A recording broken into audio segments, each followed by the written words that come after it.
Good day, Deep in Word family. Welcome to day 302 of our Bible study review. Today we're going through the chapters 5 through 8 of the Gospel according to Mark. Now, remember where we left off yesterday? The disciples were floored at the fact that our Messiah spoke to the elements and he said, "Peace, be still," and everything calmed down. And so they are astounded that everything bows to him. What type of man is this? So they haven't had the revelation quite yet as to who he is, but they're still following him because they see that he has power and authority. So they're still on the boat. And now we see that they're on the other side of the sea in the region of the Gadarenes. And so we have touched on this subject in Matthew chapter 8. This is the man that had several unclean spirits on the inside of him. And so he lived by the mountains. He could not be shackled with chains. He would break the chains, right? Because he was possessed by the unclean spirits, the demons, all right?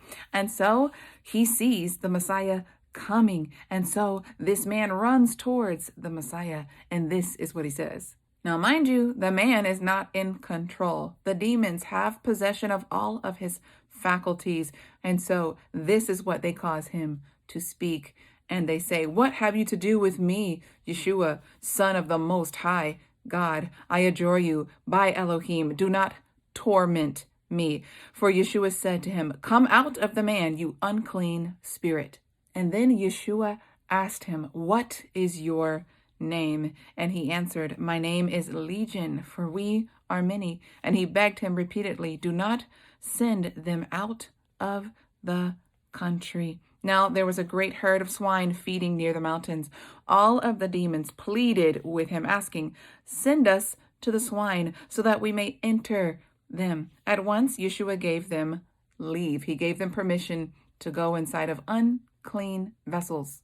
So you know the story. The unclean spirits, the demons, they enter into the herd of swine, and then the swine go into the sea, and then they are drowned. And all of the people now see Yeshua, and they see this man sitting in his right mind, and they're terrified. And what do? They ask him to leave the region. Do you see how they were more comfortable, just having this demon-possessed man in their region versus having the man who would set him free? After this, Yeshua, he enters the boat, and the man who he set free of all of these demons, he runs up to him and asks him, "Please let me go with you." And he tells him, "No, go back home. Tell your friends and your family what has been done for you." So now Yeshua is in the boat and he's crossing over to another side, right? He's crossing this body of water to meet all of these different people. And so as he's walking into this territory, the story of Jairus, right? This is a man who is a ruler of a synagogue. He comes to the feet of Yeshua and he says, "Please come and help me. My daughter is at the point of death." So he asks Yeshua to come with him so that he may lay his hands on the girl so that she may be healed. But on the way to Jairus' house, there's this woman with an issue of blood, right? She's been hemorrhaging for 12 years, and she is breaking the law to get to Yeshua. So there's a huge crowd following him. And she says to herself, "If I just touch the hem of his garment, I will be healed." She is speaking words of faith. And so when she touches the hem of his garment, he felt the virtue, he felt the power come out of him, and she immediately knew that she was healed. It says that her blood had completely dried up. So Messiah turned around and he says, "Who touched my garments?" And the disciples are like, "What are you talking about? You're surrounded by crowds." He goes, "Who touched me?" Let's pick up in verse 32. It says, "And he looked around to see her who had done it. But the woman, fearing and trembling, knowing what had happened to her, came and fell down before him and told him the entire truth. He said to her, 'Daughter, your faith has made you well. Go in peace and be healed of your affliction.'" While Messiah was speaking to the woman, someone came to give the report from Jairus' house that his daughter is now dead. So they said, "Teacher, don't be troubled. Don't come to lay your hands on the girl. She's already dead." And he told them, "Do not fear, for the girl is just sleeping." And so our Messiah brings those who are the closest to him. He takes Peter, right? He also takes John and James, the sons of thunder, with him. He took the little girl by the hand and he spoke in her ear, saying, "Little one, arise." And she arose. Now we walk into chapter 6 where Yeshua goes back to his own country. He goes to the land of Nazareth. So let's read this account. It says, he went away from there and came to his own country, and his disciples followed him. When the Sabbath came, he began to teach in the synagogues, and many hearing him were astonished, saying, where did this man get this? What wisdom was given to him? Even miracles are done by his hands. Is this not the carpenter, the son of Mary, and the brother of James and Joseph and Judas and Simon? Are not his sisters here with us? And they took offense at him. Yeshua said to them, a prophet is not without honor, except in his own country and among his own relatives and in his own house. It says that he could not perform many miracles there, except he laid his hands on a few sick people and healed them. He was amazed because of their unbelief. Now, this happened with many prophets of old, right? Because Yahuwah, he's the one who ordains someone to be a prophet, and he is the one who gives them power from on high to do those supernatural things. And because Yeshua grew up with them, they do not honor him. Now, this may happen with you and I as well. We also have the same power that raised our Messiah from the dead living on the inside of us. And if we are so bold to exercise and practice that authority that we're called to walk in, when they see us doing those things, they're like, who does she think she is? Or who does he think that he is? And we need to boldly tell them who we are. We live in Christ. It is Christ who lives in us, who is doing these things. After this, Yeshua had to depart from his own region because there was unbelief there. He had a work to do. So he's like, they don't believe. There's not much I can do over here. Let me go somewhere else. And so this is the point where he commissions the disciples to go out 2 by 2, and he gives them power and authority over every unclean spirit to cast them out. Let's pick up in verse 8. It says, he commanded them to take nothing for their journey except a staff, no bag, no bread, no money in their purse, but to wear sandals and not put on 2 tunics. He said to them, wherever you enter a house, remain there until you depart from that place. And whoever will not receive you or hear you, when you depart from there, shake off the dust from your feet as a testimony against them. Truly, I say to you, it will be more tolerable for Sodom and Gomorrah on the day of judgment than for that city. So they went out and preached that man should repent, and they cast out many demons, and they healed the sick. In verses 14 through 29, it records the death of John the Baptist. So it tells the story of King Herod and how he takes his brother's wife for his own. And so John the Baptist tells him that what he is doing is unlawful, that you should not be taking your brother's wife for yourself, and you should know better as a Jew.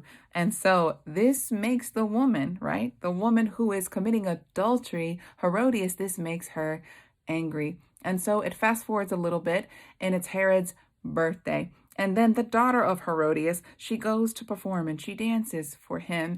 And then he says, I will give you whatever you want in this kingdom. And so the daughter goes to her mother and she says, what shall I ask the king for? And she says, the head of John the Baptist. And so the girl goes back to the king and she tells him, look, my mother, she wants the head of John the Baptist on a platter. And so this was done. And when the disciples of John the Baptist heard of it, they went and took his body and put it in a tomb. And now the scene, it shifts back to the disciples, and they run to Yeshua, and they're so excited to tell them all the things that they have done with this power and authority that he gave to them. And so he tells them after that, come away with me to a remote place. But then they go into a boat and the people see them and they follow them on foot and they see where they're going. And so the Messiah has compassion because he sees that these people have traveled to a remote place, right? And now the sun is starting to set, and these people, if they try to make it back home, he knows in his heart that they're going to faint for hunger. Let's pick up in verse 34 and read the specifics. It says, when Yeshua came out and saw many people, he was moved with compassion on them because they were like sheep without a shepherd, and he began to teach them many things. When the day was now getting late, his disciples came to him and said, this is a remote place, and now the time is passing. Send them away into the surrounding country and villages to buy themselves bread, for they have nothing to eat. And the Messiah responds to them and he says, you give them something to eat. They said to him, "Shall we go and buy 200 denarii worth of bread and give it to them to eat?" He said to them, "How many loaves do you have? Go and see." When they found out, they said, 5 and 2 fish. And so this is the record of feeding the 5,000 with 5 loaves and 2 fish. Our Messiah, of course, looks up to heaven. He prays and he breaks everything and he hands it to the disciples for them to do a part of this work. And it says at the end of everything, right, man was filled to the brim and there were still 12 baskets left over. After this, right, it's late. It's getting late. So he compels the disciples to get into the boat and to meet him on the other side. And so they do so. And then in the middle of the night, the darkest part of the night, they see something walking on the water and they're terrified. They think it's a ghost, but he reveals to them that it is him. Our Messiah spoke and said to them, "Be of good cheer, it is I. Do not be afraid." Then he went up to them in the boat and the wind stopped. It says they were greatly astonished in themselves beyond measure and wondered, for they had not comprehended the miracle of the loaves, for their hearts were hardened.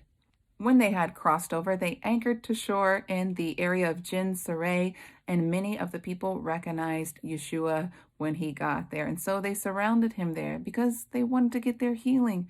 And so he was merciful to give to them as they needed. Now we open up chapter 7, and it talks about the traditions of the elders. So many of the scribes and the Pharisees, they're coming to the area where Yeshua is because his fame is spreading. And so it says, when they saw some of his disciples eat bread with defiled, that is ritually unwashed hands, they found fault. For the Pharisees and all of the Jews, unless they wash their hands ritually, they do not eat, keeping the traditions of the elders. All right. So this is a tradition of the elders. This is not a Torah command. And so they found fault with the disciples of Yeshua. So let's keep reading in verse 4. It says, when they came from the market, unless they wash, they do not eat. And there are many other traditions which they have received and observed, such as the washing of cups and pitchers and bronze vessels and dining couches. So the Pharisees and the scribes asked him, why do your disciples not live according to the traditions of the elders, but eat bread without washing their hands? And the Messiah has something to say to them and their traditions. He answered, well has Isaiah prophesied of you hypocrites, as it is written, these people honor me with their lips, but their hearts are far from me. In vain they do worship me, teaching as doctrines the precepts of men, right? So they're taking these oral Talmudic teachings that have absolutely nothing to do with the Torah, and they're elevating it above the commands. Picking up in verse 8, our Messiah says, for laying aside the commandment of Elohim, you hold the tradition of men, the washing of pitchers and cups, and many other things such as you do.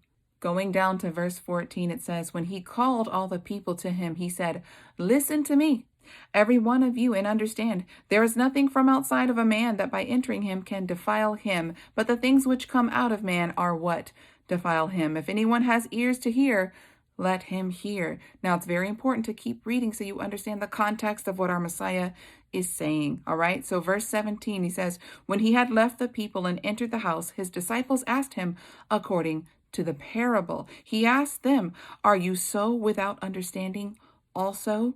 Do you not know that anything from outside that enters a man cannot defile him, because it does not enter his heart, but into his stomach and goes out to the sewer, thus purifying all foods. Stop right here. Now, if you go back to the beginning, the context was washing hands before they ate bread.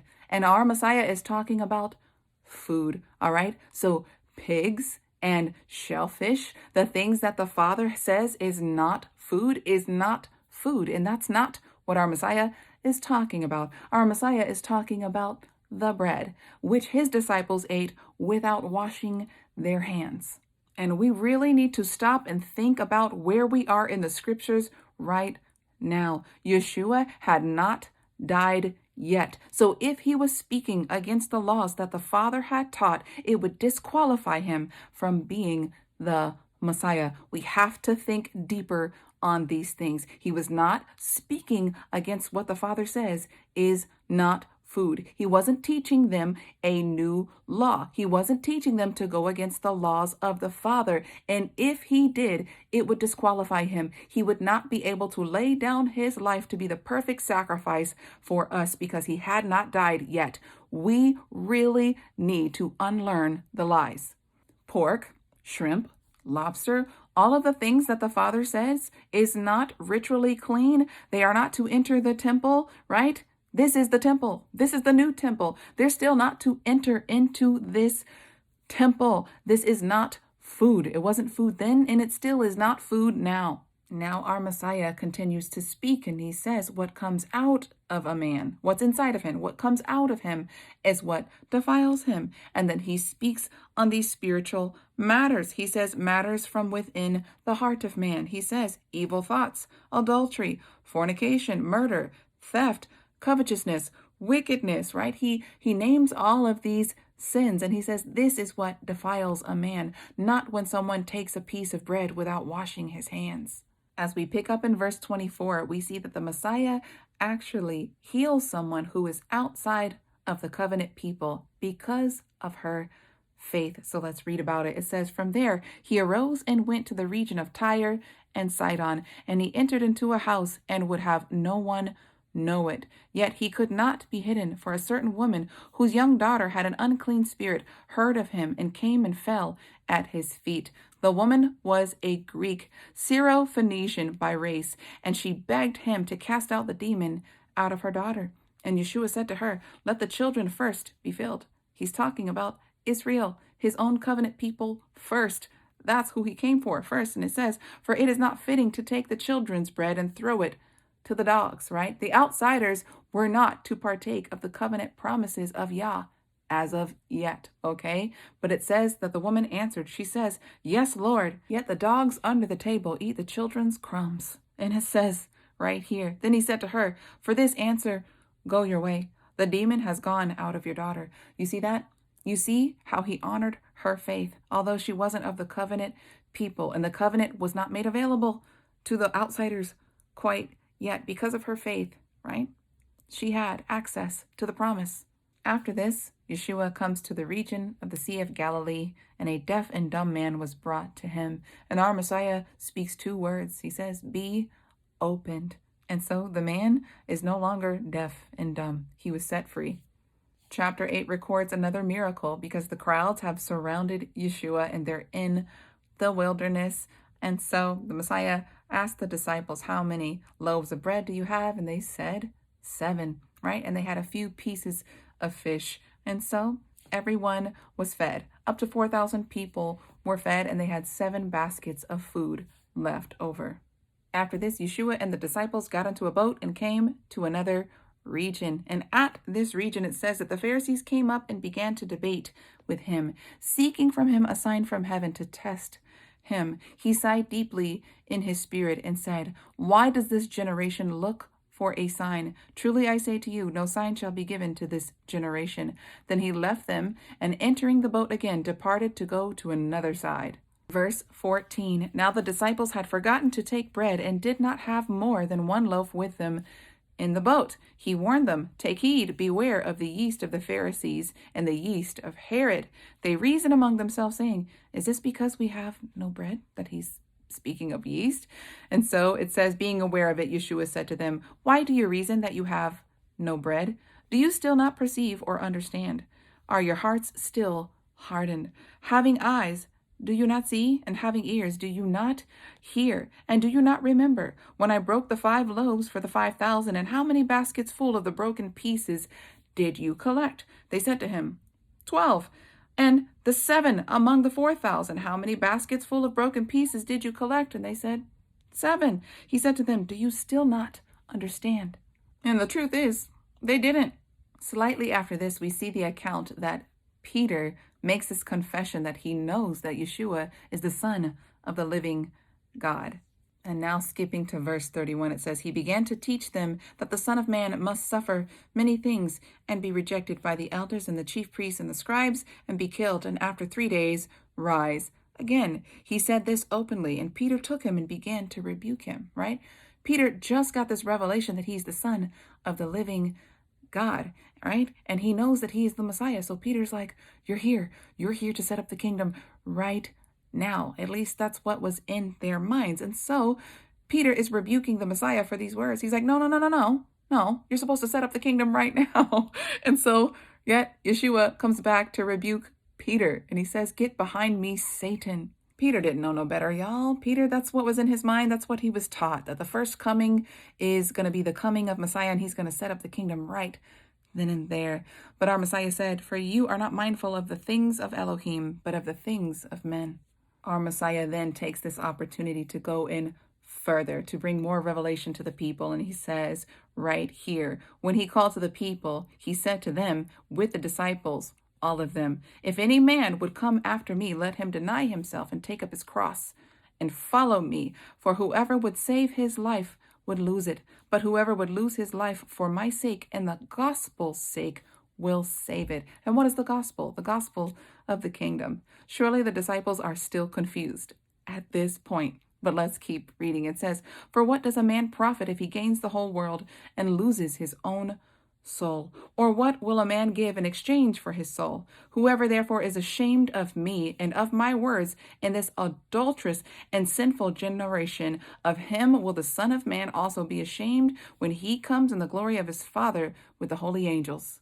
So I'm sure in their minds they're like, coming in the clouds with the holy angels, but you're here now. I know that they were massively confused because that's what they were taught. They were taught that when the Messiah comes, that immediately he would overthrow the Roman Empire. They may not understand it in the moment, but in the future, the revelation of the scriptures will hit them. Deep in Word family, that's all that I have for you today. Until tomorrow, Yah bless.